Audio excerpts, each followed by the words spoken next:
Every album, if you go back, So now I'm gonna do It's time to remember.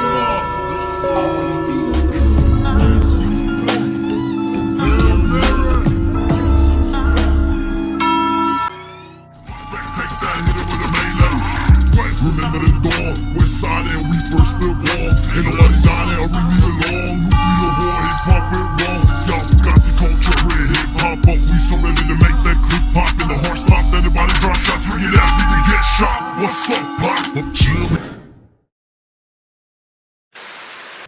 in every album, if you go backwards, people are just getting turned on to me. If you go backwards and you listen to the other albums I've put out, it was a prophecy.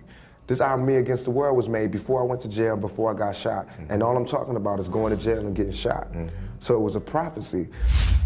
This is why paying attention to detail is important.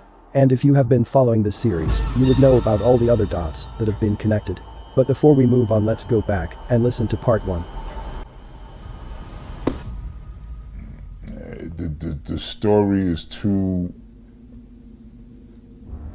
thick and intricate and dark to unravel. Maybe someday.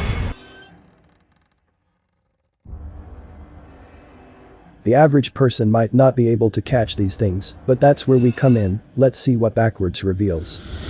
If you have been following the work, you should already know that words are put in place because of the energy it harnesses. The words that are thrown out there are done intentionally and with careful placement and use, whether in print form or verbal. This is the reason we also heard the word thick used in the clip we flashed back to from part 1. But is it just a coincidence? Let's keep it going. I do believe it was conspiracy. That's why there's all this confusion. You know, it was meant to be confusing.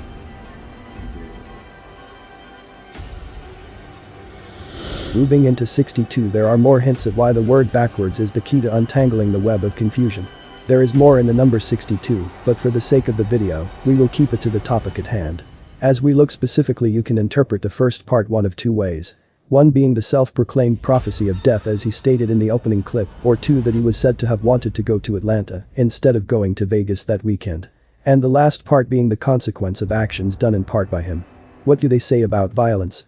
Violence begets more violence, and in this case that's the angle they used to pinpoint the death motive, as well as the attempt to legitimize the story. Lights, camera, action. As we saw in that last clip, there are way too many people standing around. Right before the camera pans to when the scuffle is in view, you could clearly see that it was staged just by how casual everyone around the scene was. Just think about how many inconsistencies there have been with the story. After this takes place, they want you to believe that not only did he get shot, but they taped off the wrong crime scene. Then cover it up and start saying the second crime scene. Then they say he was transported by ambulance, but a mysterious lady, who is in an actual documentary that documented this incident, is quoted as saying that he was airlifted by a helicopter. Well, that makes perfect sense, because it is clearly a part of the script. A long line of checks and balances in a case full of holes.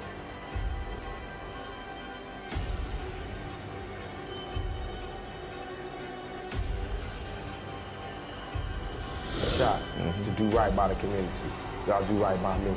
Support me, I'll support you. If I feel like I ain't got no support, then, you know, ain't no need in me being out here and put myself on Front Street. If I feel like I'm getting supported, I go all the way. Just like I went all the way for Thug Life, I go all the way for the community. But as soon as y'all turn y'all back on me, I turn my back on y'all. We won't have nothing to talk about. You know what I mean? I go ahead and do something crazy and cut my nose up and, you know, bug out. The order of events is laid out in reverse, and that's where the start of the script begins.